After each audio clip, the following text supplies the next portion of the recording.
Good morning, Lira Vlogs. Pabunas to di May 4. Mamasin sa ta sa adlaw nga Lunes. So, guide na to karong nga adlaw is 0 si 2. Pwede na 0, pwede na 2. Pwede ninyo ubanon kay usahay mag-uban po na sila.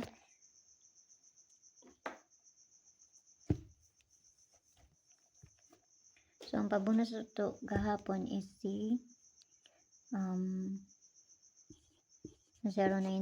Maning pabunas to gahapon or ang papali niya. Kaya basta mamasin na karong adlaw kay kung mag-syndicate ang kuan sa date, no? So, per na to karong adlaw kay si all 93 or ang pabali niya 930, 931, 932, 933, 934, 935. Ang sunod niya 937, 938 ug si 939. So, mo na tong kuan karong adlaw, no? Base per na to. Kung ganahan mo ana, abayaran ninyo kung layo sa inyo ha.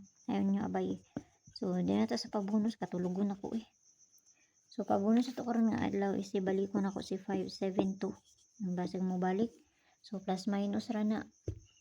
No, plus minus ra na. Kamo na bahala na kung unsay kakuan niyo ana.